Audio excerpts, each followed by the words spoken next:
Karl, are we really doing an entire video on this subject? Yes, we are. We're going to make an entire video about the size of Superman's wanger. As we'll no doubt discuss in a later video on this channel, one of the hardest parts about playing Superman on screen is the ungodly amount of effort you have to put in to physically portray the Man of Steel on screen to make yourself look even remotely like what he does in the comics. Apparently though, there's an altogether more hilarious aspect to portraying the Man of Steel that people seldom talk about. The fact that, when you first put on that Superman costume, there's going to be an argument on set about exactly how big your dick should look when you're wearing it. Karl, this can't be something people actually argue about. No, Brad, it really is. And I'm so happy that I get to share this story with you and the audience at home today. Every single time they have a live action project that features Superman, in some way, there will invariably be an argument on set between the director or the costume designer or whatever about how big Superman's dick should be. Why his dick? Because Superman wears a skin-tight, form-fitting costume that leaves very little to the imagination, which means that the person designing that costume will invariably have to have a conversation with the director or producer or whoever the fuck can make that decision about how they're going to hide the fact the actor wearing the costume's dick is being strangled by Lycra. Usually the solution to this problem is found in the form of a codpiece which is sewn into the costume. However, this often leads to another argument, mainly, how big should this codpiece be? I understand there may have been a discussion about having a codpiece, but Yes. surely the size of it isn't really that relevant. Yeah, you'd think that size wouldn't matter, but apparently if you are making a Superman movie or one of my ex-girlfriends, it does. And for example, when they were making the 1978 Superman movie starring Christopher Reeve, there was a raging back and forth argument between the costume designer and the producers about how big the codpiece, and by extension, Superman's dong, should be. Do we know which sides of the argument they were on? Yes, we do.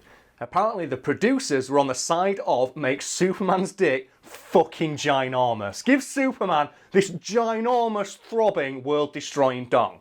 And the costume designer was all like, nah, let's give him a moderately sized, normal penis. And then the producer shot back, but he's Superman. It stands to reason he'd have a super-sized penis. This is the actual argument they had, and the costume designer shot back, okay, maybe Superman does have a ginormous, world-destroying dong. However, I feel that Superman will be modest enough to cover it. This is an actual argument people had on the set of a movie about Superman. It's like this apparently continued for fucking ages, and the producers were insistent that Superman had to have a ginormo dong. They were like, Superman's dong needs to be just like the most ultimo dong we've ever seen. This needs to be like a fucking baby's arm grasping an apple. This shit needs to make women in the audience quiver with anticipation and then faint. This thing needs to be able to slap birds out of the sky when he turns too quickly. This thing needs to cause considerable drag on re-entry when he's flying through the air. And the prosecutor was like, no, we can't do that. This is a movie for children. They're like, no, but give him a big dong low. And apparently they found a compromise in the form of giving Christopher Reeve Superman a moderately sized dick bulge. So, for our edification, Brad, can you please now put in a clip of Christopher Reeve Superman and zoom right in on the dong so we can see what a moderately sized dick bulge is by Hollywood standards? So they had a little bit of a back and forth. Whoa, I need to cut you off right there, Brad. This was not a bit of a back and forth, as you so bluntly put it. This was the most controversial aspect of the entire film's production. The size of Superman's dick genuinely caused a rift between the producers and the costume designer. And the costume designer genuinely had to sit down with the producers and tell them, look, I don't care how big you think Superman's dick should be. I am not going to give him a ginormous fucking codpiece. Nobody is going to watch a movie where you spend half the runtime staring at the lead actor's bulbous genitals. To be honest, the costume designer has got a point. Yes, even if you want to argue that Superman has a big old super penis, it would be incredibly distracting if the actor playing him was walking around with this giant humongous dick bulge. Because we all know dick bulges have their own gravitational pull. Big dick energy, if you will. And the larger the dick bulge, the more gravitational pull they have. However, instead of attracting matter, what they do attract is the eye line. This is starting to sound like the start of a really shitty science lesson. No, well, I think you mean, Brad, the start of the best fucking science lesson you've ever had. And you know what? we're going to turn this into a science lesson. So use this green screen hammer to put me in a classroom and put me in front of a fucking whiteboard and give me something to point at the whiteboard with. You got How's a huge pencil? Oh yeah, give me a huge pencil. Oh wow, that is a big, huge pencil. Wow, okay, right. So hi there class, my name is Professor Smallwood and I'm here to talk to you today about big dick energy. Now big dick energy is a nebulous concept in science that isn't fully understood. We do however know a few things about it I'm going to discuss today. For example, consider this picture of Superman right here. You may notice that Superman has a moderate amount of big dick energy located mostly around this part of the body. I hope you're taking notes at home. However, if you increase the amount of big dick energy Superman possesses, like so, you'll notice that your eyes now become more drawn to this particular area of the body. Now, scientists aren't really sure why this is the case, but we do know that the only way to counteract this effect is with immense amounts of what we call swag. Unfortunately, Superman don't laugh back at the class.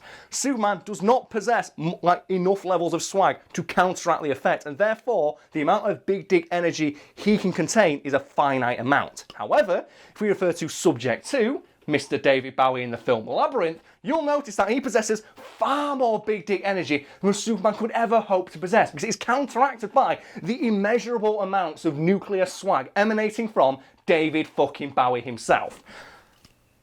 Oh, we have a question at the back of the class. Yes? Is this going to be in the finals? Yes. Yes, it is. You have no idea how many fucking takes that took. So originally, we weren't supposed to talk about that, but Brad said to me, oh, Karl, wouldn't it be really funny if you just pretended to be a teacher in a class talking about big dick energy? And I went, fuck it, and we workshopped that idea in 5 minutes. Let's continue. Right, done. People are going to be weirded out that we're using the green screen as a green screen. It's good, isn't it? Right, let's continue. Moving back to Superman, in the end, sense prevailed and the producers and the costume designer reached a compromise. And that compromise was that Superman would possess a moderately sized dick bulge that wasn't so big that it would steal the show, but wasn't so small that people at home would feel sorry for Lois Lane. Do you know what my favourite part about this compromise is? What? The codpiece they settled on was made of metal. So Superman in that film is literally the Man of Steel, because he's walking around with this steel-plated fucking dong. And apparently the actress playing Lois Lane in between takes will just flick it to hear like the distinctive metal thud it made. So in that film, Superman has a dick bulge so rock solid, when you flick it, it makes a metallic ting. That explains so fucking much about why Lois Lane stays with Superman despite all the bullshit he pulls off. When she flicks his flaccid dong and it makes a metallic thud. Amazingly though, this isn't the only time this has happened. It's noted that when they brought in Brandon Routh for the film Superman Return, the argument about how big his dick should be started all over again. Oh, come on. That's probably what he said. It's like, come on, can you imagine being an actor and you stood there, you're getting fitted for your costume, and then the costume designer comes up and goes, I don't think his dick looks big enough. Make it bigger. Then again though, maybe it was the exact opposite, and maybe the argument was, because if people don't know, there was a rumour floating around at the time Superman Returns was released, that they CGI'd Superman's dick to make it smaller, because Brandon Routh, the actor, had a penis that was too large. And I don't know which version of events is true. All I know is that there was a raging argument, again, on set, about how big the codpiece on Superman's costume should be. And they apparently went through like 3 dozen different ones to settle on a dick bulge that was acceptable. My favourite part about this story, though, is that Brandon Routh obviously had to try on all these different cod pieces, and I'd like to imagine he did the typical man thing of overestimating the size of his penis and walked straight over to the biggest one to try that on. Because this is an observable phenomenon. You can put the little fact bar at the bottom. This is a great fact that I like sharing at house parties because I'm that guy. And that is that when men self-report the length of their penis, it's 3 or 4 inches longer than the actual average is for the area that it's in, when it's actually measured by actual doctors, because men have this weird habit of going, yeah, it's 14 inches long. Don't measure it, it's cold in here. Reminds me a lot of what happens with NASA when they try to design spacesuits. So people don't know, if you're a man and you're wearing a spacesuit, they have to put this weird contraption over the end of your dick so you don't piss inside the suit. And the problem was when NASA was asking astronauts, okay, what size would you like for, like, you know, the dick sock to wear so you don't piss yourself inside the suit? They all said large. So what NASA did is they changed the size from large to mega to humongous or something like that to stop men, because no one would admit they needed a small. It's like, I'm just imagining that when people are playing Superman. What codpiece do you need? Well, obviously the supersized one. It starts at supersized and goes up to colossal, mega, ultra-sized. Because they know no actor's going to say small. Are you implying it was never an argument between the producers and the costume designer? It was the costume designer and the actor. Because the actor refuses to admit that their penis is average size. Like, no, I have a supersized dong. And they just go, look, mate, you're not Willem Dafoe. I knew he was going to come up. Because you know what? I knew he was coming. Can you hear it, Brad? Can you hear that in the distance? Can you hear the dong of Dafoe swaggering towards this conversation with earned confidence? Because people don't know Willem Dafoe has a big old wanger. He has a ginormous fucking penis. And apparently, they have to bring in stunt actors whenever he has to be naked on set because his penis is so, like, unimaginably large that it ruins the drama of some scenes. So, I think it was like Antichrist or something like that. They had to bring a stunt actor in, and I believe an exact quote is from the director, like, his penis was distractingly huge. How huge is distractingly huge?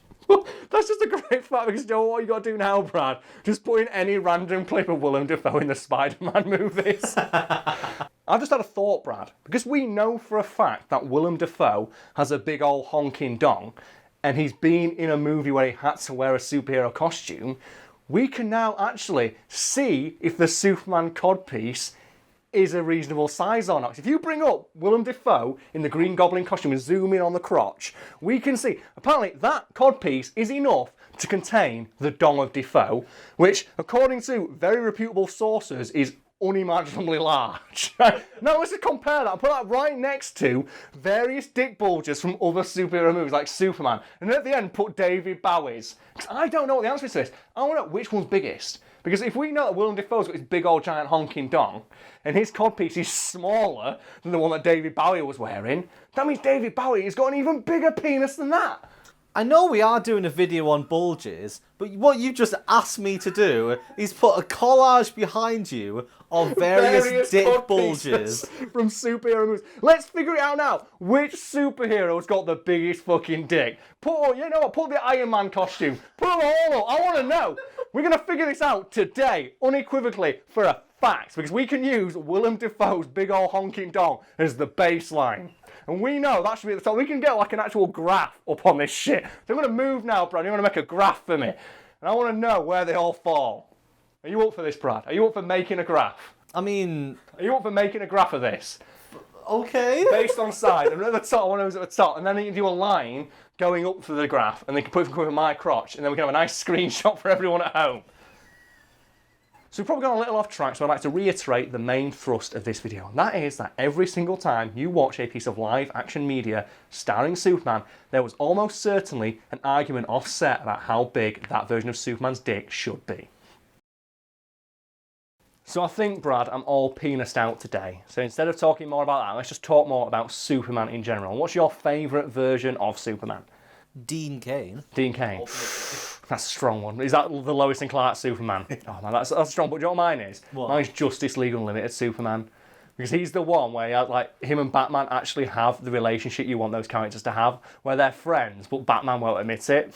It's like whenever Superman talks to Batman, you can tell that Batman's trying not to smile whenever Superman cracks a joke. It's fucking brilliant. So, like, that's the one where I think Batman's falling out of a plane, and he calls up Superman saying, "Yeah, if someone who can fly can, like, rescue me, I'd appreciate it because I can't fly myself, like, at all." And it zooms out and he's just, like, skydiving towards the earth at, like, Mach 3. I think my favourite part about that characterisation of Superman is that they portray him as this big, dumb idiot. And I believe they have a conversation in it where someone asks him, "Superman, why do you always just fly headlong into all the danger we face and just get your ass kicked?" He says, "Because I'm invincible, so it doesn't matter if I get hit. It does matter if you guys get hit, so I fly in there. I take that first hit so we know how hard that bad guy can hit." And I love that idea where Superman's like, "Okay, I'm invincible, fuck it, I'm just going to fly in and let's headbutt everything to death." Realistically, every single problem in that show should be solved by Superman throwing it into the sun. That's what everything should be, but like they get around that by saying, no, Superman's just stupid. So he always gets his ass knocked down because he doesn't realise that just punching things doesn't always work. And that's great, because that gives all the other heroes a chance to like show they can do something too. And then you compare it to like the Justice League movie where it ends with Superman literally just punching the bad guy once and killing him. It's like, oh, we've got a world without Superman, so we need to figure out a way where we can do things without Superman, and then Superman comes in at the end of the day and just defeats everyone.